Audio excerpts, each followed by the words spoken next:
And they'll come back with the traps full of crabs, and then she comes. These ladies act as the salespeople for the wholesalers that come from the market. She works with one specific boat. She must have a trusted relationship with that boat. They know how much crab they bring. She tries to sell them for the best price, and they kind of work together hand in hand. That's exactly right. What's interesting about this place is the fish, the seafood, it all comes in here before it heads to the nearby market where we already were this morning. So if you take the extra work to come here, you can cut off all the people at the market and get the best dibs on the best quality product. That's what we plan to do today as well. Right here we have the famous Cambodian blue crabs. These crustaceans are widely found in the Indo-Pacific Ocean, typically feeding on small fish and bivalves. However, in Kep, they feed on a particular seaweed, resulting in a meat so exceptionally sweet that even Phnom Penh residents are willing to journey 3 hours all the way here just for a bite. What is the most prized part of the crab? What are people after here? There's actually ones that have eggs that are more delicious. Oh, I did see some of these had eggs on them. Let go of your friend. He ripped his friend's leg off. That's gonna be a discounted crab. So this is the most prized part of the crab right here. The males have more meat, but only the females have these big dollops of eggs. That's right. Ma'am, I would like to buy some of these crabs from you, and then I'm gonna take them to the most expensive chef I can find in Kep, and he's gonna cook them up. But first, we need some seasoning. Let me guess, Kampat peppercorns. Bingo. Blue crab and Kampot pepper are a legendary duo along the southern coast of Cambodia, but the Kampot pepper alone is cherished by chefs all around the world. In fact, it's known as the champagne of pepper. But seriously, it's pepper. Could it really be that good? Well, we're about to find out at a pepper farm known as La Plantation. Here you can see tall pepper vines sprouting fragrant peppercorns. 300 employees. 20,000 pepper vines, 27 tons of annual product.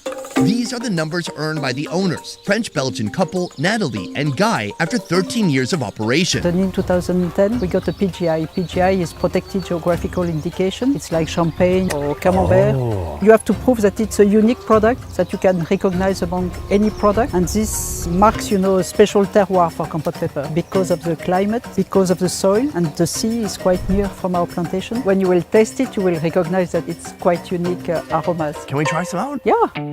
How's this? Is it ripe enough? This one is quite young, but taste it, you will see it's full of flavor.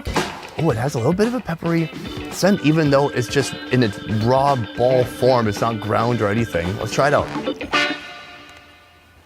Oh, wow. Crunchy. I was not expecting that. But because now it's still young, so the kernel inside, it's not totally formed. That's why it's very crunchy. It tastes a little more grassy, but it's got that background pepper taste. Wow. It's kind of powerful. Hits you right in the back of the tongue. I don't have the vocabulary for pepper. I'm sure there's like a whole set of vocabulary just for pepper, but I can say that it has, yeah, maybe a bit like that. Like I can taste it up through my nose. Kind of like that wasabi sting. Yeah, it goes just beyond like a mouth taste. Kampot pepper is prized for its complex flavor profile, which features hints of eucalyptus, citrus, and mint. Depending on the processing method, these green peppercorns can become black, white, or red, resulting in distinct tastes and smells. The question is, which pepper should we be using with the crab? This one, the one you just tasted, the green one, and this one will pair perfectly with Cape crab. Let's get that. Beautiful. Yeah.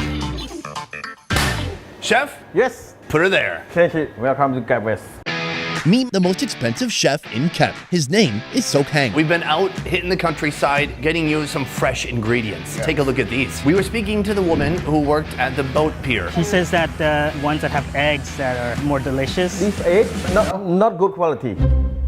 Make it heavy for their seller. They make you upgrade. They can charge more, They can charge more. That's why. A blue crab in this state, often referred to as a sponge crab, indicates she's nearing the end of pregnancy. By this time, her energy and nutrients have been diverted toward egg production, resulting in meat that is less flavorful and mushier compared to that of non-pregnant crabs. It's like a sponge. Yeah. It's full of water. Yeah. It increases the mass, and then they can sell this for more money? Yeah. A meal made of these spongy crabs is destined to be a complete disaster. Would you give this to your guests here? No.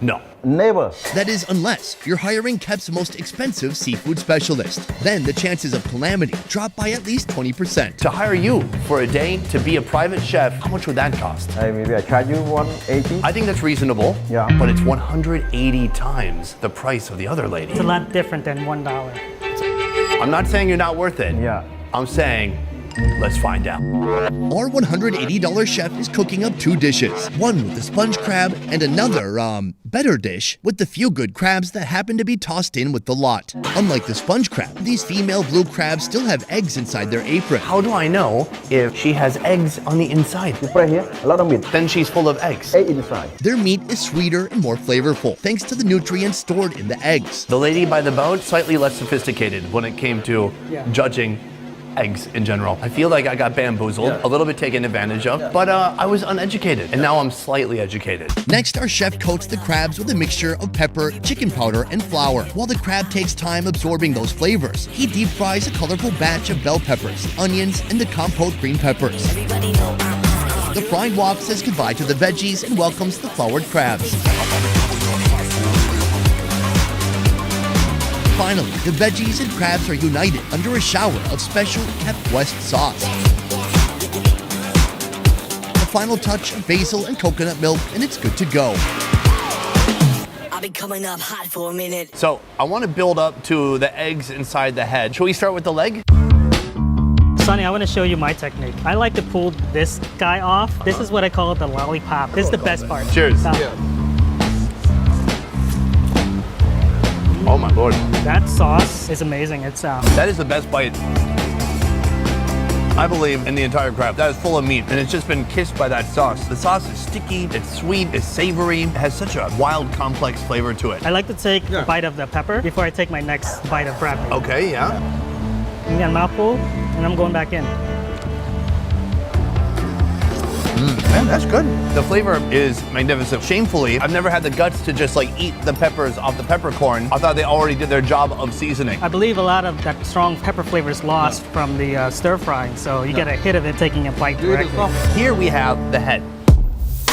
This is where we have the internal eggs rather than the external eggs. So this is about 2-week-old eggs in there. Cheers.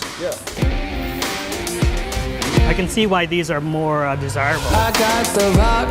Very different flavor because those eggs have some oomph. They've got some personality. A different texture than the meat, obviously. Fattier texture. It's a bit briny, and it has some real like seafood flavor to it. A slightly fishy taste to it. What do you think about the chef's seasoning? It's definitely a lot more complex than the $1 chef. True. There's a lot more depth. It didn't come out of just like a generic plastic container that had a bunch of random store-bought sauces mixed together. Right, it's very reminiscent of Indian curry, maybe because of the coconut milk. Man, the balance between those fatty, briny eggs and then just the incredible flavors that you've imbued onto the dish. So good. It's unbelievable. But then here, you have something you would not typically use or serve to your guests. Here we have the crabs with the eggs on the outside of the body. The spongy crabs start off with a similar treatment, but they begin to take shape with the chef's special black pepper sauce. I have the tailbone of the carapace here. It's spongy, it's soft, it's strange. Oh, it's so funky. Like, you know, like styrofoam. Yeah, there's a biological kind of a mesh that's holding all the eggs together in one sack. There's no way to even scoop it off. I think you just have to bite it off. Right? Huh. So, the texture, terrible. Yeah, terrible. Yeah, but the sauce? The sauce is so good. Oh my, I feel so mixed. I'm torn, I'm conflicted. The flavor is awesome, but then when you bite into it, it's hard to explain. It's almost like very, very thin bones or like very thin shell pieces that you can feel them kind of crunch as you bite down. It's like this weird mesh netting that holds all the eggs in place, and that's what you're trying to chew on. I think the lady down by the boat, unless she has some kind of special recipe, I believe she may have been incorrect. Definitely. I always encourage the supplier, the fisherman, don't take it, let it gone and make the baby away. And that's something I wanted to ask you about. Clearly, when they're bringing in crabs, and many of them are full of eggs, that cannot be good for the sustainability of this profession. You know, when you have a crab with yellow eggs, that means in 6 to 7 days, they're gonna release. If they're darker, it means maybe within about 24 hours, they're gonna release, and those thousands of eggs have the potential to turn into new crabs that could be caught in the future. Are there any laws against keeping They have the this law. crab? But in a lot of cases, I believe people don't follow those laws. Why do you think Cambodians here are not following these rules? Some people, they need money, and the buyer like us, we don't know, we're going to release the baby soon, so we still buy. Lucky you bought this, nobody see you. Yeah.